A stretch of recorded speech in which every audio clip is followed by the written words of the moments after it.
الحمد لله الذي أرسل رسوله بالهدى ودين الحق ليظهره على الدين كله وكفى بالله شهيدا وصلى الله على النبي الأمي وعلى آله وأصحابه وبارك وسلم تسليما كثيرا الذين أقاموا دعوة الإسلامية إقامة لا مزيد عليه. فقد قال الله تبارك وتعالى في القرآن المجيد: أعوذ بالله من الشيطان الرجيم، بسم الله الرحمن الرحيم.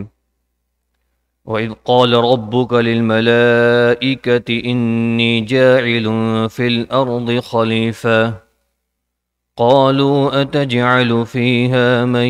يفسد فيها ويسفك الدماء ونحن نسبح بحمدك ونقدس لك قال إني أعلم ما لا تعلمون وعلم آدم الأسماء كلها ثم عرضهم على الملائكة فقال أنبئوني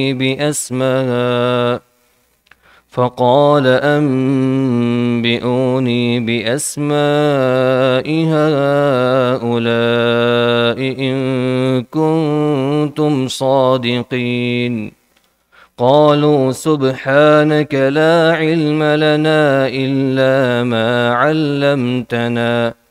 إنك أنت العليم الحكيم. قال يا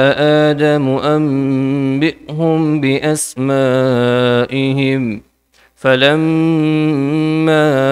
أنبأهم بأسمائهم قال ألم أقل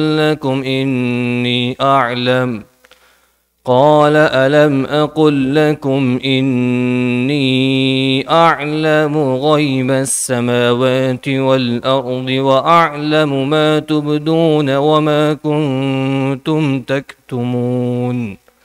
صدق اللہ العظیم.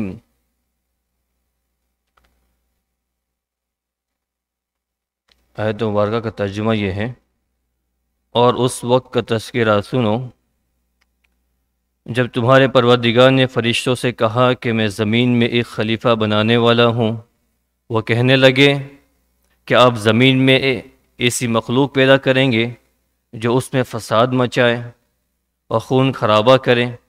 حالانکہ ہم آپ کی تسبیح اور حمد و تقدیس میں لگے ہوئے ہیں. اللہ نے فرمایا میں وہ باتیں جانتا ہوں جو تم نہیں جانتے. اور آدم کو اللہ تعالیٰ نے سارے کے سارے نام سکھا دیے. پھر انہیں فرشتوں کے سامنے پیش کیا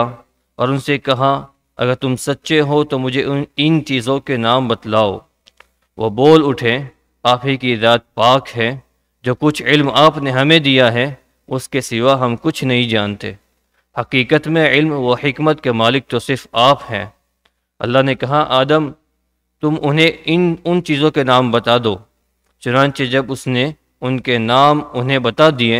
تو اللہ نے فرشتوں سے کہا کیا میں نے تم سے نہیں کہا تھا کہ میں آسمانوں اور زمین کے بھید جانتا ہوں، اور جو کچھ تم ظاہر کرتے ہو اور جو کچھ تم چھپاتے ہو مجھے ان سب کا علم ہے. آپ لوگوں نے گزشتہ سورت سے اب تک کی سورہ بقرہ کے شروع سے لے کر اب تک کی جو ترتیب اگر ملاحظہ ہو تو اللہ رب العزت نے شروع کے اندر سے لے کر یہاں 29 آیتوں تک پہلے تو اللہ تعالیٰ نے مسلمانوں کا مومنین کا تذکرہ فرما شروع کی 5 آیتوں کے اندر. اس کے بعد 2 آیتوں کے اندر کافر جو کھل کر انکار کرنے والے تھے، منکر تھے، ان کا کچھ تذکرہ ہوا. اس کے بعد کی آیتوں کے اندر منافقین کی لمبی چوڑی بات ہوئی، ان کی علامتیں اور ان کی نشانیاں، اس ساری چیزیں بیان کی گئی. اس کے بعد اللہ رب العزت نے ان تمام قسم کے انسانوں کو، ان تینوں گروہ کے لوگوں کو جمع کر کے ایک عام دعوت دی تھی ان کے سامنے. ایھا الناس اعبدوا ربکم، کہ تم اپنے پروردگار کے، اپنے خالق، اپنے مالک کی پرستش کرو. اور ان تمام کو دعوت دی تھی توحید کی طرف، رسالت کی طرف اور آخرت کی طرف. یہ 3 بنیادی عقائد کی طرف ان تینوں کو بلایا تھا اور اس کے دلائل بیان کیے گئے تھے. اور اس کو بلانے کے بعد اللہ رب العزت نے ان کو ان دلائل کے ساتھ اپنی نشانیاں بھی بتلائی کہ جس زمین میں تم چلتے پھرتے ہو، کھاتے پیتے ہو، رہتے ہو، بستے ہو، اور تم اپنی تخلیق کے اندر، اپنے خود کے اندر، کریشن کے اندر اللہ کی کتنی بے شمار نشانیاں ہیں جو اللہ نے کھل کھل کے بیان فرمائی. اور اس طرح کی ساری چیزیں بیان کرنے کے بعد ان تمام کا اس چیز پر لانا مقصد تھا کہ وہ توحید پر آ جائے. یہ تمام گروہ، چاہے مسلمان ہو یا کافر ہو یا انسان کے جتنے بھی گروہ بنے ہوئے ہیں، اور جس کو قرآن شریف نے پہلے 3 قسموں کے اندر بیان کیا، وہ تمام کے تمام ان 3 عقائد جو بنیادی عقیدے ہیں، جو بیز ہیں، اس پر ان تمام کو دعوت دی گئی تھی. اب سے لے کر اگلی 10 آیتوں کے اندر اللہ رب العزت نے انسانوں کی تخلیق، جو انسان ایک مخلوق ہے، ایک خلقت ہے، فرشتے ہیں، جنات اور جانور اور سورج، چاند، زمین، آسمان، جیسے اللہ کی ایک مخلوق ہے، اسی طرح انسان بھی ایک الگ مخلوق ہے. اس کا کریشن، اس کو اللہ تعالیٰ نے بنانے کا جب ارادہ فرمایا تو اس کے ساتھ کیا حالات پیش آئے، اللہ تعالیٰ نے اس کو کس طرح بنایا اور کیا وہ چیزیں پیش آئے، اس کے متعلق اللہ رب العزت نے ان 10 آیتوں کے اندر یہ تمام چیزیں کھل کر بیان فرمائی ہیں. مفسرین نے اس موقع پہ بات ذکر فرمائی ہے کہ ان چیزوں کو بیان کرنے کے بعد اصل مقصد یہ ہے کہ یہ جو رسالت کی طرف اور یہ جو توحید کی طرف اور یہ جو آخرت کے دین کی طرف تم لوگ کو دنیا میں دعوت دی جا رہی ہے، بلایا جا رہا ہے، یہ کوئی آج کل کی گھڑی ہوئی بات نہیں ہے. یہ وہ بات ہے جو انسانوں کی تخلیق سے پہلے، جب اللہ رب العزت نے انسانوں کی تخلیق کا ارادہ فرمایا تھا، جب اللہ تعالیٰ نے یہ ارادہ کیا تھا کہ مجھے ایک ایسی مخلوق بنانی ہے، اور اس کا تذکرہ، اس کا ذکر اللہ تعالیٰ فرشتوں کے سامنے کیا، وہی ساری چیزیں ہم اگلی آیتوں کے اندر سمجھیں گے. تو تبھی یہ مقصد تھا کہ یہ انسان زمین میں جا کر میری توحید کی طرف، میرے جو رسالت، جو نبی بھیجے جائیں گے ان کی طرف اور آخرت کے دین پر ایمان لائیں گے، اس کے مطابق زندگی بسر کریں گے. تو یہ جو آج کل کا وعدہ نہیں ہے، یہ ہماری خلقت سے پہلے، حضرت آدم السلام کی خلقت سے پہلے، انسان کے کریشن سے پہلے اللہ رب العزت کے اندر اس چیز کا داعیہ اور اس چیز کا مقصد اس کی بنیاد میں رکھا ہوا تھا کہ جو مخلوق پیدا کی جا رہی ہے، نئی مخلوق، اس کا بڑا مقصد یہ ہے کہ یہ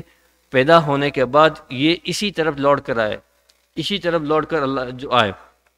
تو اسی بات کو اللہ تعالیٰ رب العزت نے ان آیتوں کو ذکر فرمایا. پہلی آیت کے اندر رب العزت فرماتا ہے وَإِذْ قَالَ رَبُّكَ لِلْمَلَائِكَةِ إِنِّي جَاعِلٌ فِي الْأَرْضِ خَلِيفَةً، اور یاد کرو اس وقت کا تذکرہ سنو جس وقت یہ حادثہ، یہ واقعہ پیش آیا، اس وقت کا واقعہ سنو جب تمہارے پروردگار نے فرشتوں سے کہا إِنِّي جَاعِلٌ فِي الْأَرْضِ خَلِيفَةً، کہ میں اپنا ایک خلیفہ زمین میں بنانے والا ہوں، میں اپنے خلیفہ زمین میں بنانے والا ہوں. اس پر فرشتوں نے یہ کہا کہ قالوا اتجعل فیہا من یفسد فیہا ویسفک الدماء، کیا آپ ایسی نئی مخلوق بنائیں گے جو اس میں خون خرابہ کرے گی، جو فساد پھیلائے گی. اور آگے فرما رہے وَنَحْنُ نُسَبِّحُكَ بِحَمْدِكَ وَنُقَدِّسُ لَكَ، ہم آپ کی تقدیس، آپ کی پاکیزگی تو ہم بیان کر رہے ہیں، آپ کی بڑائی ہم بیان کر رہے ہیں. قال انی، پھر اللہ عز فرما رہے ہیں قال انی اعلم ما لا تعلمون، میں وہ چیزیں جانتا ہوں جو آپ نہیں جانتے. تو اس میں اللہ رب العزت نے ایک تو جو فرشتوں کا سوال اس کو آئندہ کی آیاتوں میں ہم دیکھیں گے، لیکن اس میں اللہ رب العزت نے ارشاد فرمایا قال وَإِذْ قَالَ رَبُّكَ لِلْمَلَائِكَةِ إِنِّي جَاعِلٌ فِي الْأَرْضِ خَلِيفَةً، کہ میں زمین میں میرا خلیفہ بنانے والا ہوں. فی الارض خلیفہ، تو خلیفہ کا جو لفظ ہوتا ہے اس کا مطلب یہ ہوتا ہے کہ نائب، کسی کا نائب ہو، کسی کے بیہاف میں کام کرنے والا. اگر وہ موجود نہیں ہو تو اس کی جگہ پہ وہ کام کرتے ہیں. دنیا کے اندر اس کو کہا جاتا ہے، اس کو نائب کہا جاتا ہے، اردو کے اندر اس کو نائب کہتے ہیں. انگلش کے اندر کیا لفظ ہے اس کے لیے؟ اتھارٹی جو پرسن ہوتا ہے، آتھورائزڈ پرسن جو ہوتا ہے اس کی طرف سے اس کو عربی میں اس کو متوقع کہا جاتا ہے. خلیفہ بھی کہا جاتا ہے، عربی کا لفظ چونکہ قرآن شریف میں ذکر ہے اس کو خلیفہ بھی کہا جاتا ہے. تو اللہ رب العزت ارشاد فرما رہے کہ میں زمین میں اپنا خلیفہ بنانے والا ہوں. تو خلیفہ یہ ہوتا ہے کہ جو اللہ کے احکامات کو اور اس کی جو چیزیں جو اللہ کی طرف سے جو دیے گئے تھے جو احکامات، اس کو نافذ کرے، ان چیزوں کو وہ چلائے، اس کا رواج ڈالے، اس کی تعلیم دے، اس کی طرف لوگوں کو بلائے. تو اس مفسرین نے ایک بات تو ذکر فرمائی، اس سے معلوم ہوا کہ زمین پر انسانوں کا جو قبضہ ہوا ہے، جو ان کی ملکیتیں بنی پڑی ہیں، یہ ان کی ملکیت نہیں ہے. ان کو اللہ رب العزت نے بطور خلیفہ دنیا کے اندر بنایا ہوا ہے. معلوم یہ ہوا کہ ان تمام چیزوں کا اصل مالک تو اللہ تعالیٰ ہے، حقیقی مالک ان چیزوں کا اللہ تعالیٰ ہے. انسان بطور خلیفہ زمین پر ہے، انسان بطور خلیفہ زمین، چونکہ اللہ تعالیٰ آدم کے کریشن سے پہلے جب ارادہ فرمایا اس کو ان کو بنانے کا، تو اللہ تعالیٰ کہہ رہے کہ میں ایک ایسی مخلوق بنانے والا ہوں جو میرا خلیفہ ہوگا. اور یہ خلیفہ اصل میں یہ ہوتا ہے جو دنیا میں آنے کے بعد جو اللہ کے احکامات کو لوگوں میں رائج کرے، لوگوں میں اس کو پھیلائے، اور لوگوں کو اللہ کے احکامات کی طرف، ان کے کمانڈس کی طرف، ان کی طرف لوگوں کو بلائے، لوگوں کو دعوت دے۔ اور یہ سلسلہ حضرت آدم علیہ السلام سے شروع ہوا، اور ہمارے آخری نبی خاتم النبیین محمد مصطفیٰ صلی اللہ علیہ وسلم تک ان نبیوں کو اللہ رب العزت سلیکٹڈ، اپنی طرف سے چن کر، اپنی طرف سے سلیکٹ کر کے ان کو دنیا میں بھیجتا رہا اور ان کو اپنا خلیفہ بناتا رہا، جو اپنے زمانے کے اندر آ کر انسانوں کو اللہ کی نیابت کرتے ہوئے، اللہ کی خلافت کو انجام دیتے ہوئے زمین کے اندر اللہ کے احکامات کو نافذ کرنے کی کوشش میں لگے رہتے تھے۔ اور وہ یہ ڈیوٹی پوری کرتے تھے جس کے اندر اللہ کے احکامات کو زمین میں نافذ کیا جاوے، اللہ کے احکامات شریعت اور سنت کو زمین میں نافذ کیا جاوے، اور دنیا کا سارا نظام اللہ کی ماہتتی میں اللہ کی منشا کے مطابق کیسے چلے اس کی کوشش میں لگتے تھے۔ اور جہاں تک اگر ان کے پاس ان کے پاس اگر طاقت قوت ہوتی تھی تو حکومتی سطح پر اور قانونی طور پر اس کو نافذ کرنے کے سعی اور اس کی کوشش میں لگے رہتے تھے کہ بھائی یہ احکامات اللہ کی طرف سے جو احکامات دیے گئے ہیں یہ حکومتی سطح کے اوپر ایز اے گورنمنٹ لاز کے اعتبار سے کس طرح نافذ ہو جاویں۔ انہی چیزوں کو سلیمان علیہ السلام نے امپائر کھڑا کر کے اس کو نافذ کیا۔ اور بعد ہمارے زمانے کے اندر دیکھ لیں، اللہ کے رسول صلی اللہ علیہ وسلم نے مدینہ کے اندر ریاست محمدی اور ریاست اللہ کے رسول کی ریاست کو قائم کر کے اور حکومتی سطح پر اس شریعت کو نفاذ کو نافذ کیا گیا تھا، قرآن شریعت کے لا کو پاس کیا گیا تھا ایز اے گورنمنٹ لا کے حساب سے۔ تو یہ اللہ کے خلیفہ ہونے کا تقاضا تھا۔ اس کے بعد یہ ہوا کہ حضور صلی اللہ علیہ وسلم یہ اللہ کے آخری خلیفہ تھے جو اللہ کی طرف سے سلیکٹ کر کے بھیجے گئے تھے۔ اب چونکہ اللہ رب العزت کی طرف سے جو سلیکٹڈ بندے تھے ان کا کوٹا ختم ہو چکا تھا، تو اب کوئی نیا خلیفہ دنیا میں آنے والا نہیں ہے۔ تو اللہ نے اس کا انتظام یہ فرمایا کہ اس رسول کی ماتحتی کے اندر کچھ ایسے افراد تیار کر دیے جنہوں نے اس رسول کے نہج پر چل کر رسول کے خلیفہ بن کر، اللہ کے خلیفہ بن کر نہیں، رسول کے خلیفہ بن کر، جن کو خلفائے راشدین کہا جاتا ہے، رسول کے خلیفہ بن کر انہوں نے اسی نظام کو، اللہ کے رسول صلی اللہ علیہ وسلم شریعت محمدی کو دنیا کے اندر پھیلاتے چلے گئے، اس کو نافذ کرتے چلے گئے۔ اور صرف آپ کے خلفائے راشدین اور آپ کے کچھ متبعین نے اس زمانے کے اندر پوری دنیا پر، آدھے سے زیادہ دنیا کے اندر زمین کے اوپر اللہ کے احکامات کو نافذ کر چکے تھے، اس کو پھیلا چکے تھے۔ اب کوئی خلیفہ دنیا کے اندر موجود نہیں ہے۔ اس کے بعد حالات یہ ہوئے کہ اس کے بعد مسلمانوں کے آپس میں تفرقے ہوئے اور چھوٹی چھوٹی ریاستیں آپس میں مختلف ہو گئی، اور ریاستوں کا الگ ہونے کے وقت جو اپنے آپ کو خلیفہ کہتے تھے، لیکن شرعی اعتبار سے وہ خلیفہ نہیں تھے، وہ اپنی حکومت کے ایک حاکم رئیس سمجھے جاتے تھے، یا اپنی حکومت کے وہ امیر کہلائے جاتے تھے، لیکن وہ خلیفہ ان معنی کے اندر جو خلفائے راشدین تھے اور ان کے بعد جو چند آپ کے برگزیدہ جو آپ کے قریب کے لوگ تھے، اس کے علاوہ اب کوئی خلیفہ اس زمان کے اندر موجود نہیں تھا۔ اب ذمہ داری یہ تھی کہ جو جن نہج پر صرف اللہ تعالیٰ، اللہ رسول صلی اللہ علیہ وسلم کی شریعت کو ان خلفائے راشدین نے حضور صلی اللہ علیہ وسلم کی طبیعت میں رہ کر سیکھا تھا اور جس کو نافذ کیا تھا، بعد کے تمام انسانوں کی ذمہ داری یہ تھی، چونکہ پوری دنیا تک وہ نافذ کر چکے تھے، اس پوری دنیا کو سنبھال کر باقی جو ایک کوارٹر باقی رہ گیا ہے وہاں پر تمام انسانیت کے حوالے کیا گیا تھا کہ وہ اس کو نافذ کریں، وہ اس کو ان لاز، شرعی لاز کو نافذ کریں اور ساری انسانیت کو اللہ کی طرف لے کر آوے اور شریعت سنت کے پابند بنائے۔ لیکن افسوس کی بات یہ ہے کہ ہم آگے کیا بڑھتے ہیں، ہم جو پچھلا کھو چکے، جو وہ کر کے گئے تھے اس کو بھی ہم نے لوز کر دیا۔ آگے یہ بات دیکھیں، جو زمانے حضرت عمر کے زمانے کے اندر، اور حضرت عمر کا زمانہ تو بہت دور کی بات ہے، حضرت عثمان کے زمانے کے اندر، امیر معاویہ کے زمانے کے اندر، ان زمانے کے اندر جو دنیا کے جو حالات تھے اور اسلامی ریاستوں کی جو کنڈیشنز اور اس کے جو حالات، اس کے جو کتابوں کے اندر پڑھتے رونگٹے کھڑے ہو جاتے کہ بھائی کیا نظام تھا۔ اور صرف مسلمان نہیں بلکہ اس زمانے کی اس ریاست میں رہنے والا ایک عیسائی، ایک یہود، وہ پرسکون نیند بسر کر رہا ہے اور وہ دعائیں کر رہا ہے کہ یار کسی طرح یہ مسلمانوں کی حکومت لمبی چلتی رہے، ان کی باقی رہے۔ کیوں کہ جتنا عدل و انصاف اور جتنا سکون کے ساتھ ہم ان کی ریاست کے اندر رہتے ہیں، کسی ہمارے جو پچھلے ہماری قوم کے جو لیڈر تھے انہوں نے بھی اتنا ہم کو سکون سے رہنے نہیں دیا، تو وہ اس کی دعائیں تھے۔ لیکن افسوس کی بات ہے، اللہ تکوینی نظام ہے، تو یہ میں تو یہ کر رہا تھا کہ یہ خلافت کا مطلب اللہ رب العزت کی طرف سے ایک خلیفہ جو انبیاء کی شکل میں آتے تھے، وہ اللہ کے احکامات کو زمین پر نافذ کرتے تھے اور اس کو پھیلاتے تھے۔ لیکن اللہ رب العزت نے تخلیق آدم علیہ السلام سے پہلے فرشتوں کا جو سوال ہوا تھا، اس آیت کے اندر ذکر فرمایا گیا ہے کہ فرشتے انہوں نے سوال کیا تھا کہ کیا آپ زمین میں ایسی مخلوق پیدا کر رہے ہیں جو فساد مچائے گی، جو خون خرابہ کرے گی؟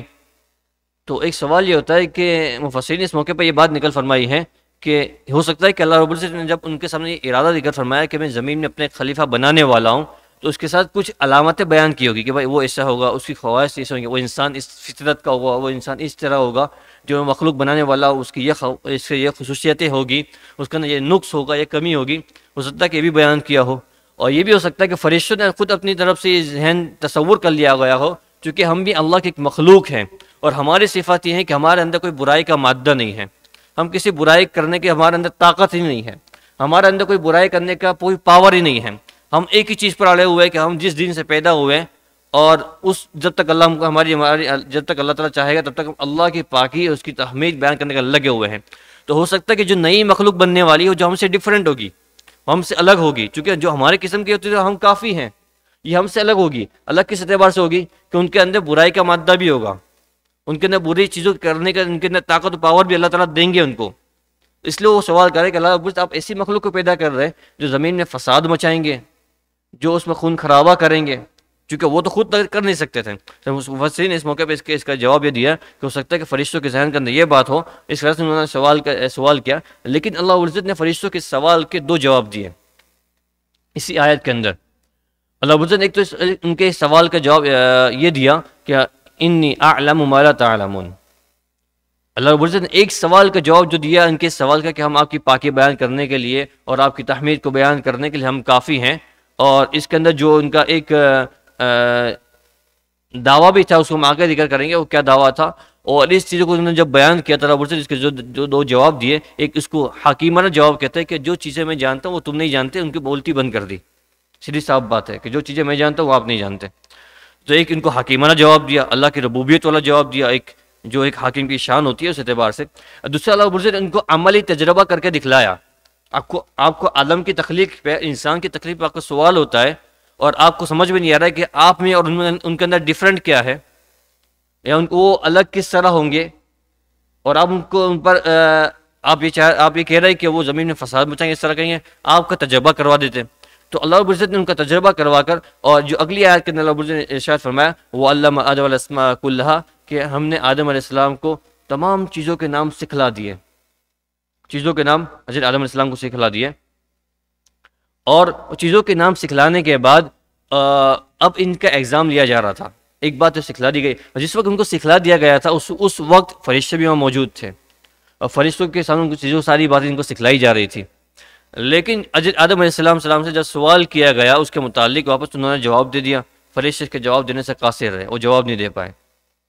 تو ایک تو اس کے اندر بات کھل کر واضح ہو گئی کہ جو فطری جو تقاضے ہیں، اب اس کے اندر یہ سوال یہ ہوتا ہے کہ بھائی حضرت آدم علیہ السلام کو جو اسما سکھائے گئے تھے، جو نام سکھلائے گئے تھے، جو چیزیں سکھلائی گئی تھی، وہ کیا چیزیں تھیں؟ مفسرین نے اس کو ذکر فرمایا کہ وہ چیزیں تھیں جو انسان کی ضرورتوں کے متعلق ہیں، کہ جو انسان کے اندر جو ضرورتیں لگی ہوئی ہیں، اس کے کھانے پینے کی ضرورتیں ہیں، اس کے زمین کے اندر چلنے پھرنے کی، اس کے تقاضے، جو بھی اس کے آدمی سے تقاضے لگے ہوئے ہیں، اور اس کے ضرورت کو پورا کرنے کے لیے اللہ رب العزت نے جو انتظامات زمین کے اندر پہلے سے کر رکھے تھے، پانی کا، ہوا کا، اور یہ کاشتکاری کا، زمین سے فصل کا ہونا، اور یہ برید کا لینا، اور ساری چیزیں جو یہ انسان کا ایک نظام جینے کا ہے، یہ سارا انتظام اللہ رب العزت نے حضرت آدم علیہ السلام کو سمجھا دیا تھا، ان چیزوں کے نام سمجھا دیے تھے، ان چیزوں کی کوالٹیز اور ان کی صفات سمجھا دیے تھے، کون سی چیزیں کی کیا بینیفٹ کی ہے، کون سی چیزیں کیا نقصان ہے، ان کی خاصیتیں سکھلا دی گئی تھی، یہ تمام چیزیں ان کو سکھلا دی گئی تھی حضرت آدم علیہ السلام کو۔ تو یہ حضرت آدم علیہ السلام کو سکھلا دی گئی تھی، لیکن جب حضرت آدم علیہ السلام نے جب یہ باتیں سکھلائی گئی، فرشتے بھی اس وقت موجود تھے، لیکن جب اللہ رب العزت نے ان سے دوبارہ حضرت آدم علیہ السلام سے یہ پوچھا کہ ہم نے جو باتیں آپ سے سکھلائی تھی وہ آپ ذرا، فرشتوں سے آپ نے پوچھا، اللہ رب العزت نے پہلے فرشتوں سے ارشاد فرمایا کہ آپ ذرا بتلا دیں جو باتیں ہم نے آدم کو سکھلائی ہیں، آپ بھی موجود تھے مجلس کے اندر، آپ کے سامنے سکھلائی گئی ہیں، وہ چیزیں ہم نے جو بنائی ہو آپ بھی جانتے ہیں، تو آپ ان چیزوں کو بیان کر دیں کہ کیا چیزیں ہم نے بیان کی ہیں۔ تو فرشتوں نے اپنی معذرت پیش کر دی، سبحانک لا علم لنا الا ما علمتنا، کہ پروردگار ہماری طاقت میں نہیں ہے اس چیزوں کا علم، یقیناً آپ ہی تمام چیزوں کو جاننے والے ہیں، اور ہم وہی چیز سیکھ سکتے ہیں جس چیز کے سیکھنے کی صلاحیت آپ نے ہمیں پیدا کی ہے، اور جس چیز کے ہم محتاج ہیں اور جس کی ہمیں ضرورت ہے وہی چیز ہم سیکھ سکتے ہیں، اس کے علاوہ چیزیں کا سیکھنا ہمارے بس میں ہے نہیں، کیونکہ یہ جو انسانی تقاضے جو تھے وہ حضرت آدم علیہ السلام کے متعلق تھے، تو وہ ان چیزوں کو سمجھ سکتے تھے، کہ بھائی آدمی کو بھوک کا احساس، فرشتوں کو بھوک کا احساس نہیں ہے کہ بھوک کیا ہوتی ہے. آدمی سمجھ سکتا ہے بھوک کیا ہوتی ہے، تو بھوک کے لیے جو کھانے کی ضرورت پڑے گی اور بھوک کی تقاضے کو پورا کرنے کے لیے جن جن چیزوں کی ضرورت پڑے گی وہ چیزیں جب آدمی کو سمجھائی جاتی ہے تو آدمی نے دھیان سے سن لیا کہ اچھا مجھے یہ تقاضا ہونے والا ہے، مجھے اس کو کیسے فلفل کروں گا، میں اس کو کیسے پورا کروں گا. اب یہ سیم چیز چونکہ ان کو احساس نہیں ہے فرشتوں کو، اور یہ تقاضا ان کو پڑھنے والا نہیں ہے. جیسے ہمارے عام طور پر مجلس میں ہوتا ہے جب کوئی بات ہمارے کام کی نہیں ہوتی تو آدمی اس کو سنا کر دیتا ہے، کوئی دھیان نہیں دیتا. کوئی کام کی بات ہوتی ہے تو توجہ کے ساتھ اور اس کو بڑا انٹینشن کے ساتھ سنتا ہے، اس کو یاد بھی ہو جاتی ہے کئی مجلسوں کے اندر. تو یہ سیم چیز فرشتوں کے ساتھ ہوئی. فرشتوں نے اس کو دھیان نہیں دیا کہ بھائی ہماری ضرورت کی چیز ہے ہی نہیں، ہمارے مطلب کی چیز ہے ہی نہیں، ہمیں ان سے کوئی واسطہ پڑنے والا ہی نہیں ہے، ہمیں غصہ نہیں آنے والا، ہمیں بھوک نہیں لگنے والی، ہمیں پیشاب نہیں ہونے والا، ہمیں پیاسی پانی نہیں لگنے والا، تو یہ ہمارے متعلق کی چیز نہیں. تو انہوں نے وہ چیزیں ان کے علم میں آ نہیں سکی، اور حضرت آدم علیہ السلام نے ان چیزوں کو یاد کر لیا، سمجھ لیا، سیکھ لیا. اور جب اللہ رب العزت نے ان سے ڈیمانڈ کی فرشتوں سے کہ ان چیزوں کے نام آپ بتلائیں، تو فرشتوں نے معذرت پیش کر دی کہ ہم ان چیزوں کو سیکھ سمجھ نہیں سکتے. اور حضرت آدم علیہ السلام سے جب کہا گیا ثم عرضهم على الملائکہ فقال انبئهم باسمائهم، پھر جب اللہ رب العزت نے فرشتوں کے سامنے حضرت آدم علیہ السلام کو پیش کیا اور کہا کہ جو چیزیں ہم نے آپ کو سکھلائی اس کو بیان کر دو، تو حضرت آدم علیہ السلام نے اس کو بیان کر دیا جو چیزیں اللہ رب العزت نے ان کو سکھلائی تھی، جو چیزیں ان کو اللہ رب العزت نے سکھلائی تھی، تو یہ چیزیں ان کے سامنے بیان کر دی. مفسرین نے اس موقع پہ ایک بات تو ذکر یہ بھی فرمائی ہے کہ اللہ رب العزت نے اس میں ارشاد فرمایا ام باسماء هؤلاء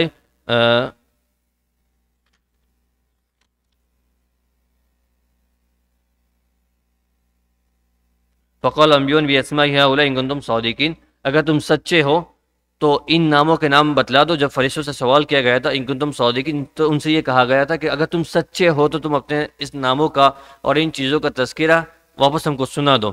مفسرین نے اس موقع پہ بات نقل فرمائی ہے کہ فرشتوں نے کوئی اعتراض نہیں کیا تھا، کوئی اشکال نہیں کیا تھا، بس وہ ایک حالات کو معلوم کرنا چاہتے تھے، وہ ڈیفرنٹ معلوم کرنا چاہتے تھے، وہ اللہ کی اس نئی مخلوق کے کیفیات کو معلوم کرنا چاہتے تھے. انہوں نے کوئی نعوذ باللہ اللہ کی تخلیق پر اعتراض اشکال نہیں کیا تھا کہ وہ آپ کیوں اس طرح کی چیز کو بنا رہے ہیں، ہم آپ کی عبادت کے لیے کافی ہیں یہ چیزیں، ایسا نہیں تھا. تو اس کے مقابلے میں اللہ نے فرمایا ان کنتم صادقین، اگر تم سچے ہو تو ان چیزوں کے نام بتلا دو. اگر وہ کسی چیز کا انہوں نے دعویٰ کیا ہوتا، کوئی چیز انہوں نے اگینسٹ بولی ہوتی تو یہ لفظ زیادہ سمجھ میں آتا. مفسرین نے اس موقع پر اس بات کا ذکر فرمایا کہ جب انسان کی تخلیق کی باتیں ہوئی، جب اس کا ارادہ ہوا، تو امام طبری رحمۃ اللہ علیہ نے عبداللہ بن عباس رضی اللہ تعالیٰ عنہ سے موقوفاً یہ الفاظ نقل فرمائے ہیں کہ فرشتوں کے اندر آپس یہ باتیں ہوا کرتی تھی. حدیث شریف میں ہے کہ فرشتوں کے اندر آپس میں باتیں ہوا کرتی تھی کہ ہم اللہ کی پاکی بیان کرتے ہیں، اب اللہ کی عبادت کے اندر لگے ہوئے ہیں، یہ کر رہے ہوئے ہیں، تو ہم سب سے افضل مخلوق ہیں، چونکہ ہم اللہ کا ایک سیکنڈ میں گناہ نہیں کرتے، اللہ کی اطاعت کے اندر لگے ہوئے ہیں، تو سب سے افضل مخلوق ہم ہیں، سب سے طاقت اور سب سے بہترین مخلوق ہم ہیں. ان کا اپنے اندر ایک دعویٰ تھا، ایک جو وہ الفاظ میں ظاہر نہیں کر رہے تھے، وہ کہہ نہیں رہے تھے، لیکن اور اسی الفاظ مفسرین نے کہا کہ جب انہوں نے یہ کہا وَنَحْنُ نُسَبِّحُكَ وَنُقَدِّسُ لَكَ، جب ہم آپ کی تسبیح بیان کر رہے ہیں، ہم آپ کی پاکیزگی بیان کر رہے ہیں، تو آپ کو دوسری اور مخلوق کی کیا ضرورت ہے. تو ان چیزوں کے اندر یہ ہوا تھا کہ ان کا ایک یہ دعویٰ جو تھا کہ ہم افضل مخلوق ہیں، ہمارے ہوتے ہوئے کسی اور مخلوق کو بنانے کی کیا ضرورت ہے. تو اللہ رب العزت نے ان کے اس دعوے کو بھی اللہ تعالیٰ نے رد کر دیا. اگر تم افضل مخلوق ہو تو ان ناموں کے نام بتلاؤ، ان چیزوں کے نام بتلاؤ، کیونکہ افضلیت کے اندر صرف یہ نہیں کہ آدمی کسی چیز کو فالو کر لے، اس کو جیسا فالو کرنے کو کہا گیا ویسے فالو کرے نا. اللہ نے جسے فالو کرنے کا جیسا کہا، اور جن چیزوں کے لوازمات اللہ کی جو ڈیمانڈ ہے، جو تقاضے ہیں، کہ وہ تمام تقاضوں کے ساتھ اس کو پورا کریں. افضلیت کا صرف یہ مقام نہیں ہے کہ اس کے اندر برائی کا مادہ ہی نہیں ہے اور وہ برائی سے بچ رہے. ایک نابینا آدمی ہے، ایک اندھا آدمی ہے، وہ بد نظری کر نہیں سکتا، وہ یہ کہے کہ میں نے کبھی بد نظری نہیں کی، تو اس کا کمال نہیں ہے کہ تو دیکھ ہی نہیں سکتا. جس کی آنکھیں روشن ہے وہ دیکھ سکتا ہے، اور وہ کہے کہ میں نے بد نظری سے اپنے آپ کی حفاظت کروں، کمال تو اس کا ہے کہ بھائی یہ کر سکتا تھا، اس نے نہیں کیا. تو اللہ تعالیٰ یہ بتانا چاہتا ہے کہ میں ایسی مخلوق کو بنانے والا ہوں، ایسی مخلوق کو بنا رہا ہوں جس کے اندر برائی کا مادہ بھی ہے، اور اس کے اندر وہ برائی کے جذبات بھی ہیں، اور اس کے کبھی وہ نیکیوں کی طرف بڑھے گا، کبھی وہ برائیوں کی طرف بڑھے گا، کبھی اس کا حالات اس کو اوپر طاری ہوتے رہیں گے، کبھی یہ حالات میں، کبھی وہ حالات میں، کبھی اس کے اندر وہ محفلوں کے اندر اور مجلسوں کے اندر، اور کبھی اسے ماحول ملے گا تو وہ نیکیوں کی طرف خوب دوڑ کے بڑھے گا. لیکن کبھی وہ ماحول اس کا چینج ہو جائے گا، بدل جائے گا، تو وہ اگلی سیکنڈ کے اندر پھر وہ گناہوں کی طرف لپکنے والا بنے گا. اب یہ اس سیکنڈ میں یہ میرا بندہ یا میری مخلوق میری محبت میں ان چیزوں کو چھوڑ کر میری طرف لوٹ کر آنے والا بندے، یہ افضل مخلوق ہے. اللہ تعالیٰ یہ بتانا چاہتے تھے فرشتوں کو کہ جس کے اندر برائی کا مادہ نہیں ہے اور وہ برائی سے رک جائے، اس میں کوئی کمال کی بات نہیں ہے۔ برائی کا مادہ ہونے کے باوجود اللہ کی محبت میں اور اللہ کی اطاعت میں ان چیزوں سے دور ہٹ جاوے، ان چیزوں سے چھوڑ دے کہ نہیں میرا رب دیکھ رہا ہے، میرا رب دیکھ رہا ہے۔ وَهُوَ مَعَكُمْ أَيْنَمَا كُنتُمْ، وہ تمہارے ساتھ ہے جس کونے میں چلے جاؤ، جس کونے میں چلے جاؤ اور جس لیول تک پہنچ جاؤ وہ تمہارے ساتھ ہے۔ اس چیز کے احساس کے ساتھ اور برائی کی تمام طاقتوں کے باوجود برائی سے بچ جائے، رک جائے۔ اس لیے بہت سے مفسرین نے اس موقع پہ لکھا ہے، جب کوئی بندہ ایک واقعہ ذکر بیان کیا جاتا ہے کہ ایک آدمی تھا، ایک بھائی تھا، اس کی ایک کزین بہن تھی، اس کے ساتھ وہ نعوذ باللہ ناپاک ارادے کے ساتھ سارے اسباب اس کے لیے مہیا تھے، اور اخیر وقت میں اس کے دل کے اندر خوف پیدا ہو گیا۔ رشک رحمۃ اللہ علیہ نے فضل الاعمال میں ذکر فرمایا تو وہ وہاں سے اڑ گیا کہ مجھے اللہ کا ڈر لگتا ہے، تو اس کے لیے جنت کی بشارتیں دی گئی ہیں کہ وہ اس کے بعد ساری طاقت، سارے اسباب موجود تھے، اور اس موقع پہ اس نے اپنے آپ کو بچا لیا، وہاں سے اٹھا لیا۔ کس وجہ سے؟ کہ وہ کر سکتا تھا، اس کے پاس سارے اسباب، ساری چیزیں تھیں، لیکن اللہ کی محبت میں، اللہ کی محبت میں، اللہ کے ڈر سے اور اللہ کے خوف سے وہاں سے ہٹ گیا، وہاں سے ہٹ گیا۔ افضلیت اس کے اندر بیان کی گئی ہے، افضلیت اس کے اندر بیان کی گئی۔ تو اللہ رب العزت نے ان آیتوں کے اندر انہی باتوں کو سمجھانا مقصود تھا، جو فرشتوں کے جو سارے مکالمہ ان کے ساتھ جو ساری باتیں ہوئی ہیں، انبیہم باسمائہم و اس طرح کی جو ساری باتیں ہوئی ہیں، اور یہ باتیں بیان کرنا مقصود تھی کہ جو تم طرح کے دعوے جو کہ اپنے اندر دبا کے رکھے ہو، تو چھپا کے رکھے ہو، اللہ رب العزت نے ان کے ساتھ اس بات کو متنبع بھی کر دیا، انی اعلم غیب السماوات والارض، میں تو دنیا آسمان کے تمام ویدوں کو جانتا ہوں، اور وہ باتیں جو تم نے دل میں چھپا رکھی ہے، تم کہتے نہیں ہو، تم الفاظ میں ظاہر نہیں کرتے ہو، لیکن وہ بھی تم نے ہمارے سامنے رکھی ہوئی ہے، ان باتوں کو بھی میں جانتا ہوں۔ مفسرین نے ان آیتوں کے اندر ایک تذکرہ ہم نے صبح میں شروع کے اندر ہم نے جو ذکر فرمایا تھا، انی اعلم ما لا تعلمون، اس سے مفسرین نے ایک اور نقطہ یہ نکالا ہے کہ بہت سے شریعت کے احکامات ایسے ہوتے ہیں جس میں اللہ رب العزت یہ خلا کر انی اعلم ما لا تعلمون، یا فرشتوں کو یہ جواب دیا گیا تھا جب فرشتوں نے یہ حالات کو معلوم کرنا چاہا کہ اللہ تعالیٰ آدم کو کیوں پیدا کر رہے، فرشتوں نے کو اللہ تعالیٰ نے ان کی بولتی بند کر دی، تمہیں اس بات کی حکمت کو معلوم کرنے کی ضرورت نہیں ہے، وہ میری اپنی مرضی ہے، وہ مالک ہے، وہ رب ہیں، وہ جو چاہے کریں۔ مفسرین نے اس موقع پہ لکھا ہے، یہاں پہ ہم کو یہ سبق ملتا ہے، ہم صبح آج کل کا ہمارا جو مجاز بنا ہوا ہے، ہم ایک سبحان اللہ پہنے کے پیچھے اس کا کیا ریزن ہے؟ ہم کیوں سبحان اللہ کہیں؟ ہم زکوٰۃ دے رہے کیوں دے؟ اس کے اللہ کے کیا منشا اس کے پیچھے ہیں؟ ہم نماز پڑھ رہے کیوں پڑھے؟ اس کے اللہ پیچھے کیا اس اللہ کی حکمتیں ہیں؟ ہم حج کر رہے کیوں کریں؟ اس کعبہ بیت اللہ کا ارد گرد ہم کیوں گھومیں؟ اس پر اللہ کی کیا حکمتیں ہیں؟ وہ ضرور ہے کہ اللہ رب العزت نے ان کا ہر کام، ان کا پورا کام حکمت سے بھرا ہوا ہے، لیکن یہ حکمتیں ہماری سمجھ میں آ جاوے،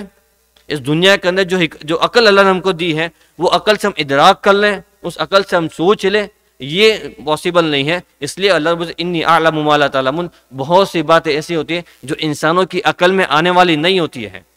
انسان کی عقل میں آنے والی نہیں ہوتی ہے، اور وہاں اس کے پیچھے لگ کر وہ اپنے ایمان کا سودے کر دیتا ہے، اپنے عقائد کے سودے کر دیتا ہے، وہ کہ اللہ مجھ پر کیوں حالات ڈالتا ہے؟ اور سینکڑوں لوگ گناہ کر رہے ہیں، زنا کر رہے ہیں، سود کھا رہے ہیں، یہ کر رہے ہیں، وہ کر رہے ہیں، وہ تو یسو سے جی رہے ہیں، وہ تو اچھے سے جی رہے ہیں، اور میں نمازیں پڑھ رہا ہوں، میں زکاتیں دے رہا ہوں، میں روز صدقہ کر رہا ہوں، یہ کر رہا ہوں، وہ کر رہا ہوں، اور حالات مجھ پر ہی آتے جا رہے ہیں۔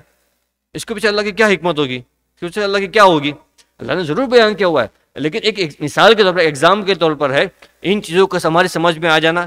ہمارا بندہ ہونے کا تقاضا یہ ہے، ہمارے غلام ہونے کا تقاضا یہ ہے کہ ہم سلنڈر کر دیں، سر ہم تسلیم کر دیں، اللہ کا جو حکم ہے چاہے اس کی کوئی وجہ ہو کہ نہ ہو، وہ اللہ کے حوالے ہے، وہ ان کا کام ہے، ہماری ذمہ داری ہے کہ اس کو ہم اپنی طرف سے 100% دیتے اس کو پورا کریں۔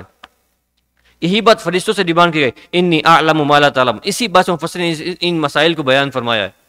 کہ اللہ تعالیٰ بیان کرا کہ تمہیں اس چیز کی حکمت کو جاننے کی کوئی ضرورت نہیں ہے، میں جانتا ہوں، میں کر لوں گا، اس کی حکمت ہے کیا ہے، بنانے کی کیا ہے، لیکن اللہ رب العزت اس کے باوجود اس باتوں کو، یہ اللہ کی دوسری ان کی صفات اور کوالٹیز کا یہاں پہ اظہار تھا کہ اللہ تعالیٰ نے اس کی حکمت ان کے سامنے بیان کی کہ دیکھو یہ حکمتیں ہیں، لیکن ایک واسطہ یہ بھی ہے کہ اللہ تعالیٰ اس کی حکمتیں بیان نہ کرے، کسی کو نہ سمجھائے، اور کبھی ایسا ہوتا ہے کہ بہت سی اعمال کی حکمتیں کچھ بندوں کو سمجھ آ جاتی ہے، کچھ کو نہیں آتی، تو اس کا یہ نتیجہ یہ نہیں کہ بھائی کہ وہ اعمال کمزور ہیں، سمجھنے والے کی عقل کمزور ہے، اعمال کمزور نہیں ہو جاتے، شریعت سنت کمزور نہیں ہو جاتی، دنیا کے اندر بہت سی باتیں جو انسان نہیں سمجھ سکتا، تو وہاں تو آدمی کمپرومائز کر لیتا ہے، ٹیکس فائل کرنے کے اندر بہت سے لوز ایسے ہوتے ہیں جو آدمی کو سمجھ میں نہیں آتے، لیکن وہ کہ بھائی گورنمنٹ کے کرنا پڑے گا، امیگریشن کے موقع پہ بہت سی چیزیں آدمی کو سمجھ میں نہیں آتی، لیکن نہیں کرنا پڑے گا، کیا کہ گورنمنٹ کے جیسا مجبور ہے۔ سٹی کے بہت سے کارے آدمی کو سمجھ میں نہیں آتے لیکن نہیں کرنے پڑیں گے، کیوں؟ بھائی گورنمنٹ کی طرف سے. لیکن جب شریعت سنت کی بات آتی ہے، کیوں کیوں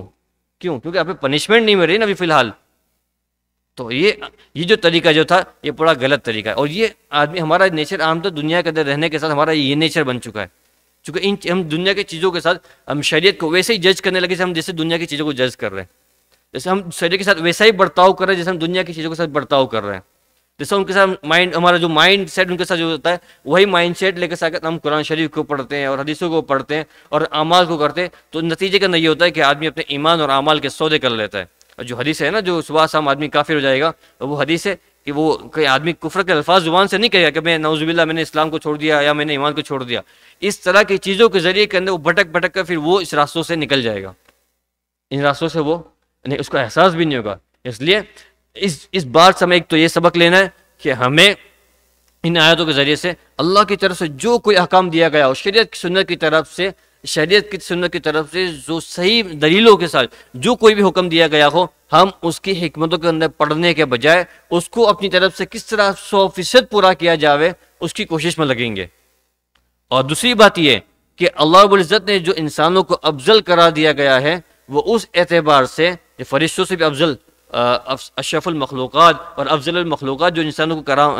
جو مقام دیا گیا ہے وہ اس انسان کو ہے جس کے اندر گناہ کرنے کے تقاضے اور گناہ اللہ کی نافرمانی کے سارے اسباب موجود ہے، وہ کر سکتا ہے، اس کے بعد طاقت قدرت ہے، باوجود صرف اللہ کے خوف سے اور اللہ کے ڈر سے ان چیزوں سے بچتا ہے، ان چیزوں سے رکتا ہے. اس کا مقام اللہ رب العزت فرشتوں سے اوپر لے جا رہا ہے. اس آیتوں سے بات ثابت ہو رہی ہے ان کا مقام اللہ تعالیٰ فرشتے، وہ جو ایک سیکنڈ گناہ نہیں کر رہے، ایک سیکنڈ نافرمانی میں نہیں لگے ہوئے. اور حضرت جبرائیل کے بڑے مناقب بیان کیے گئے، حضرت اسرافیل کے بڑے مناقب، ان کی بڑی تعریفیں بیان کی گئی ہیں، روح الامین کی بڑی تعریفیں بیان کی گئی ہیں. لیکن اللہ تعالیٰ فرما رہے ہیں کہ انسان اگر اپنے گناہوں کے مادوں کے باوجود گناہوں سے بچ کر ہدایت کے راستے پر چلتا رہے گا، اللہ سے ڈر رہے گا، توبہ کر کے چلتا رہے گا، تو ان کا مقام فرشتوں سے اللہ تعالیٰ بڑھا دیتا ہے. لیکن اگر یہ انسان اچھائی کے مادوں کے باوجود، ان کے اللہ رب العزت نے اچھائی کے، یہ نہیں کہ برائی کے مادے رکھے ہوئے ہیں، اچھائی کے مادے بھی ہیں، ان کے اندر خیر کے کام کے ارادے بھی آتے ہیں، اور اس کو توڑ توڑ کر وہ گناہوں کا عادی بنتے جا رہا ہے، یہی انسان شیطان سے زیادہ بدتر بن جائے گا. مفسرین نے اس موقع پہ لکھا ہے یہ دونوں چیزیں انسان کے خیال میں رکھی ہے. اگر یہ اچھائیوں کی طرف چل کر اس کا لپکتا رہے گا، یہ فرشتوں سے اوپر چلا جائے گا. اگر یہی انسان برائیوں کی طرف چلا جائے گا تو یہ شیطان سے بدتر بن جائے گا، شیطان سے زیادہ بدتر بن جائے گا. اب یہ انسانوں کے حوالے کیا گیا ہے، تمہاری زندگی تمہارے حوالے ہے، چاہے تو انسانوں فرشتوں سے زیادہ افضل بن جاؤ، چاہے تو شیطانوں سے زیادہ بدترین بن جاؤ. تو ان آیتوں کے ذریعے سے، ان قرآن کے درسوں کے ذریعے سے ہمیں اللہ تعالیٰ یہی سیکھ دینا چاہتے ہیں کہ جو بھی اعمال ہماری زندگیوں میں ہو، کوشش یہ کریں کہ وہ اللہ کی اطاعت والے ہوں، اللہ کی فرمانبرداری والے ہوں. جذبات اور گناہوں کی لذتیں بڑی مختصر ہوتی ہیں، چاہے جو بھی دنیا کے اندر بڑا بھی بڑا اللہ کی نافرمانی کر لیں یا چھوٹے سے چھوٹی نافرمانی، آدمی جھوٹ بول لے، کسی غیبت کر لے، اس طرح کی چیزیں کر لیں، اس کی لذت، اس کا مزہ چند سیکنڈ کے لیے ہوگا، 5 منٹ کے لیے، بہت 1 منٹ کے لیے، یا بڑے بڑے گناہ کر لے، اس کا مزہ بہت مختصر وقت کے لیے ہوگا. لیکن اس کا گناہ، اس کی بربادی اور اس کی نحوستیں وہ باقی رہ جائے گی،